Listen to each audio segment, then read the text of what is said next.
What's up, everybody? Smyers here. Today I want to show you how I made my remix of P.D. Pablo's Freek-A-Leek with Grevy and Andrew Lux. Now, before we get started, please go ahead and make sure that you like this video and make sure you are subscribed to my channel.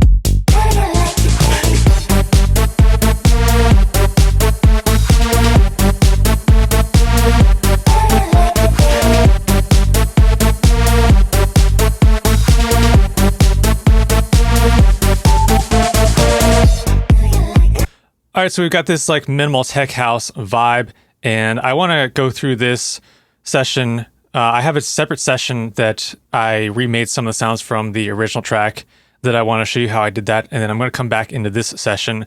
This is where we have all the parts together. So essentially, we were all working together. Me, Andrew, Lux, and Grevy were all working together in a session, and then I exported all the stems, and then we just passed it back and forth. And then this was the final one that we mixed out of. And this is the radio edit. I did have an extended edit as well, which you could see these markers up at the top where we just had the drums going and the bass going, and then there was an outro. But there wasn't really much in that, just the bass and the drums. So this is essentially the radio edit. And if you do want to download the extended mix, you can grab it down below. I'll put it in the video description. Now, this is the session where we started working in. So let's just take a look at what I have on the master. I do have some Endless Smile on the master, where I'm just automating the intensity for the build-up. This is the build-up section, gives you more of that reverb and raising up the intensity. So what I did is just exported it, bounced down the stems without the limiter, just this Endless Smile, because that was adding the riser, the reverb, and cutting off the low end for the build-up part. So I'm going to throw on some headphones and let's just check out the drums here, the drums group, what I had so far in this drums group in this session. So this mix obviously is going to be a bit different.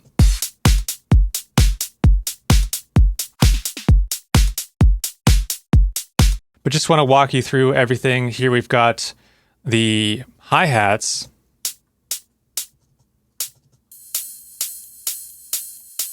And you can see all the layers I've got. I'm going to go through all this in more detail when I open up the next session, but just want to go through maybe some of the automation, automating some filtering on the hi-hats for the build-ups for that first build-up, and then it's a bit different for the second build-up,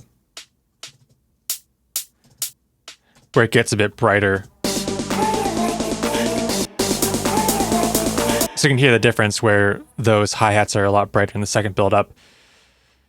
Let's go through the synths, though. That's what I mainly want to show you in this session, so you can see what they look like. So let's take a look at what the synth looks like for this bass build.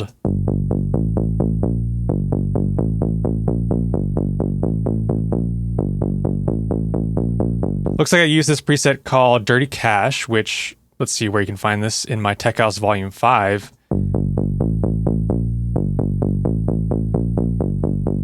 Added on a downsample distortion. You can hear a bit of that downsampling going on.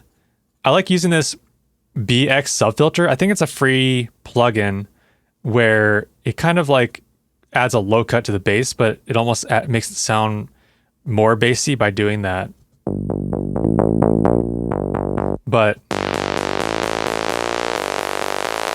this, I have the low cut it on it anyway.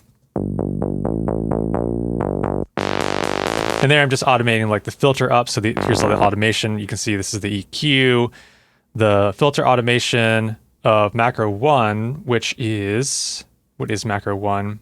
The sustain and release on the envelope, and then the filter coming up. So we're rising up, opening up that filter to build up the intensity into the drop. Then I've got the main bass. sidechain. So let's check it out without the sidechain and take off this subfilter so we can hear the difference.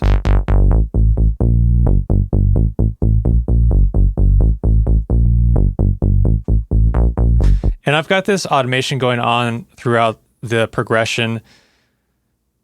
Here, this is the MIDI here. You can take a look at that MIDI. And I've got this automation going on with the filter just to add a subtle movement to the whole bass.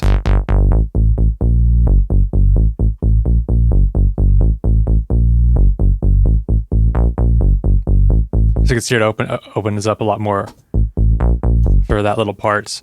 And that's really just automating the filter on there. And this one is going to be this Dirty Cash preset again.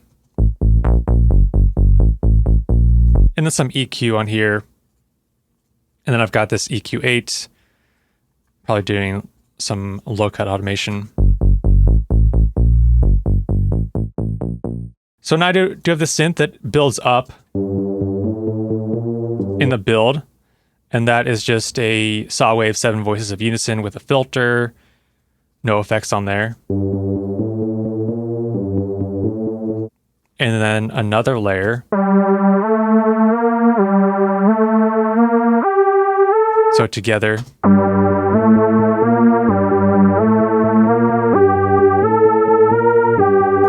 And then for the second pre,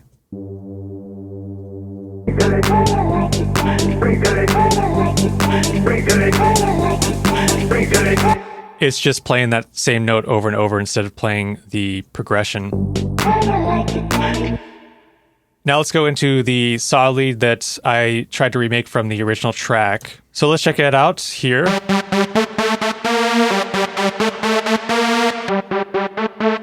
Got some reverb on there. Let's go ahead and turn this back on and loop it.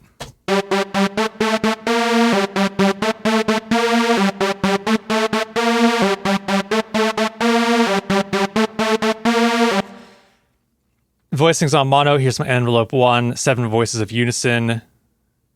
Pretty high detune on that saw wave. This envelope 1, I felt like there was this attack at the beginning of the note where you have the note start at a lower pitch and then pitch up. So that's what this envelope is doing here.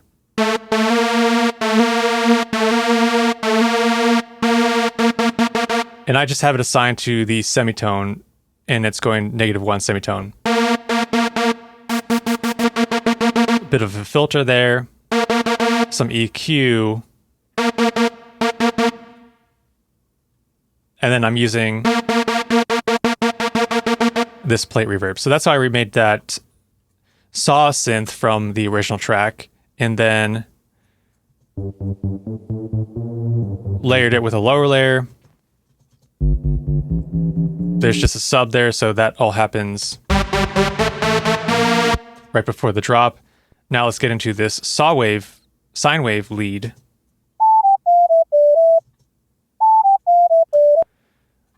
And this one is just a sine wave, and I added a bit of this S sound.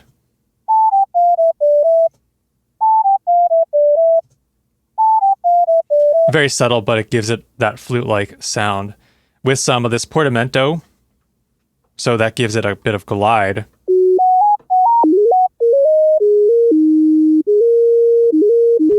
Envelope 1. Slowed down this attack a bit so it wasn't a super clicky sound, and that's really it. So very simple. And that's what they sound like together. So let's loop that.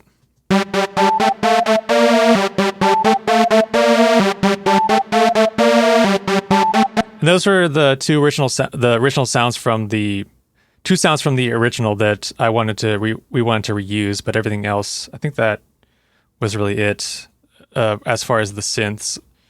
I think we have some other random stabs here and there,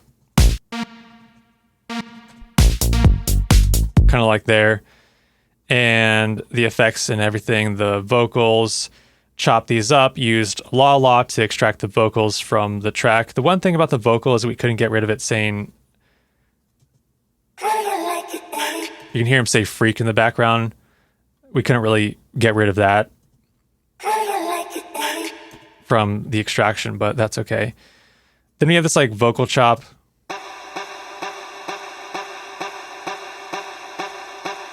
Building up. So I think I'm going to go into the other session with all the stems with everything balanced now, because I mainly just wanted to show you some of this synth stuff. Now we're back into the final session. I always put my references at the top.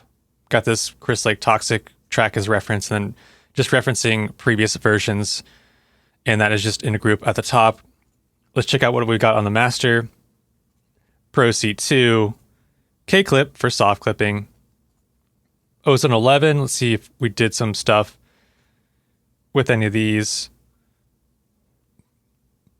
Bit of excitement, a little bit of this clarity stabilizer in Imager. I've been experimenting with this Ozone a bit more. I haven't really used it that much, but just trying to see if it can help at all. Bit of dynamic EQ here to take down some hi-hat harshness. Then we've got the Pro L. So let's go ahead and check out a drop and add these all on one by one.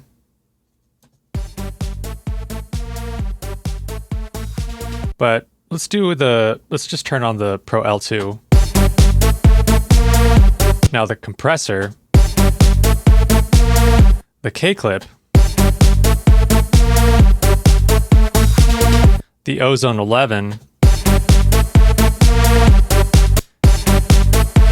the Pro Q4. So honestly, like, not that much difference from adding all these on. Like, the Pro L is just making everything louder than when I add all these other things on. It's just subtle things. So it's important to get everything with the mix right before adding on all your mastering stuff. And with this type of track, it's pretty easy because we're talking like minimal tech house. There's not too much going on. So with the basses, I just wanted to open it up in this session because we can see everything about a lot easier. And I almost recommend, if when you are mixing, just to export everything into a new session, because then it cleans everything up, and then visually, like, you can look at it and approach it a bit differently than having to see all this automation with everything. And then you can also see the waveforms, and you can catch mistakes a lot easier when you see the waveforms. Like if you accidentally have a pluck somewhere you don't want it, and I might catch something that as I'm going through this that we probably didn't want, but let's see. Here's a little pluck. Grevy added. Grouped everything together. We've got the Pro Q4 not doing anything. The M saturator, adding some saturation. Of course, you can hear everything that is being sidechained. And that might just be from earlier. I think everything was already pre-sidechained, so I didn't add any more sidechain.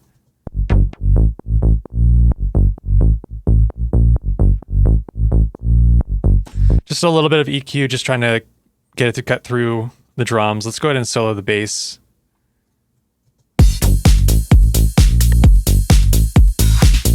And all the drums. We've got that bass build, the main bass, some bass plucks, and let's see what other drums.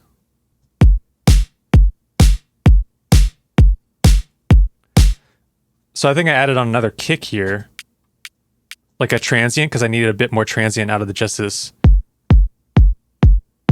punchy kick. So with this transient and without it. So that was something I did essentially like in this mix session. I added that in because as we were mixing it, I just felt like I needed a bit more of a transient. And just like looking at the waveform, I was looking at this waveform, and let's zoom out a bit. So I was looking at this and I was like, it needs a bit more attack in that beginning. It looks a little soft, maybe too compressed. So that's why I wanted to add that transient there. Next, we have the snare. I added on some reverb to that.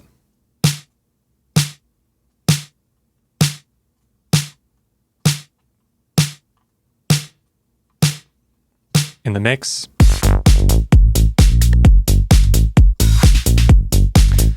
Just to give it a bit of a room feel, I think I added also the room reverb, this convolution reverb to the hats to give them more of a room feel as well.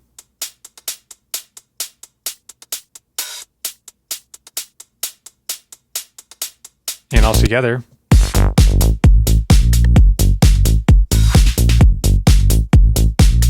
Just because there's like not much going on, I wanted to give it more of like the drums are in a room feel, but I just added it to the hats and didn't add it to the whole drum bus, I don't think. This is the drum bus. Pro C, K clip, Pro D S for any harshness from the hi-hats, and I was just using this to monitor the transients.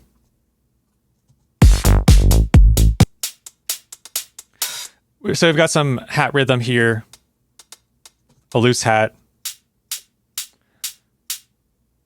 just an open hat there, straight hi-hat,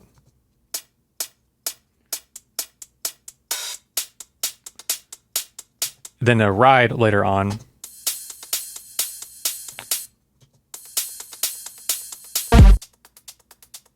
and then that new top loop. So then we've got a reverse clap into the clap, or the snare. Pretty subtle there. Let's go ahead and play that with the snare. Let's find that snare.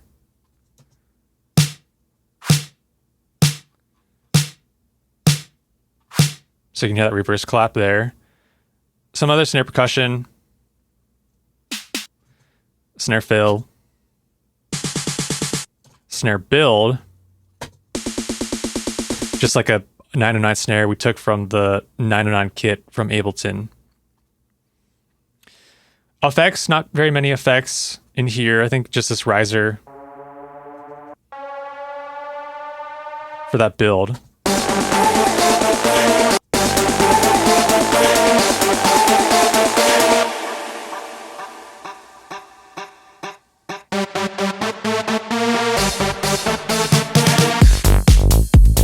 Little FX transitions, very subtle, keeping it pretty minimal. Now let's get into the instruments.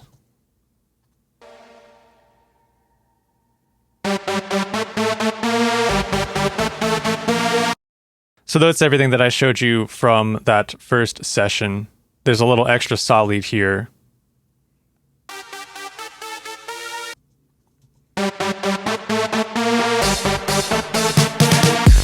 As far as this, I think we just added, this is the imager.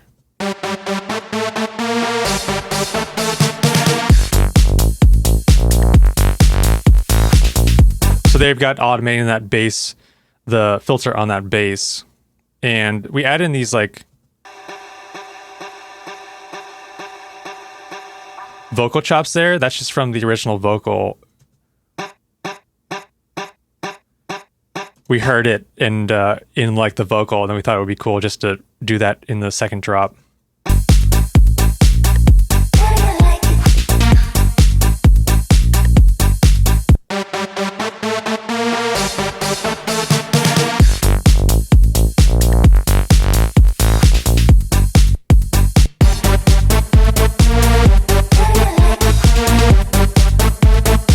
And then just repeating that Girl You Like It some more at the end.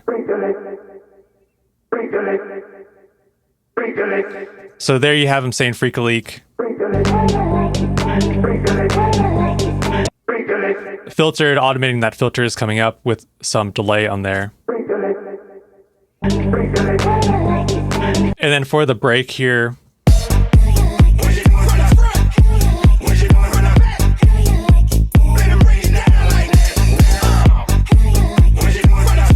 I just chopped up that section from the original track where he's like rapping and repeated it, so these 4 bars are repeated.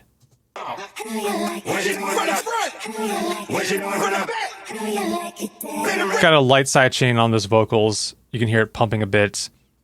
Here's a Pro C on there, this Pro Q cutting off the low end, and then some soothe.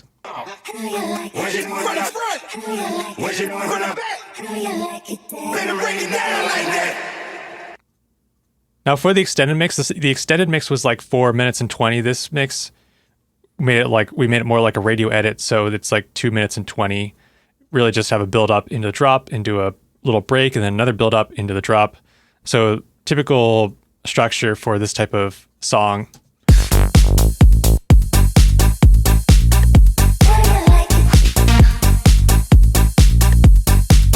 But yeah, pretty easy to see what's going on here with all the simple with the vocals, the instruments, all these synths here, and the effects. Not very many effects. Maybe just like that riser is the main effect, and then the drums and the hi-hats and just adding percussion elements. Trying to keep it like pretty minimal. I feel like that's like the style now, is to keep just really like some bass and some interesting drums. But anyway, cool little remix. And yeah, if you do want to grab the extended mix, I'll put it down below. But that's basically how we made our Freek-A-Leek remix.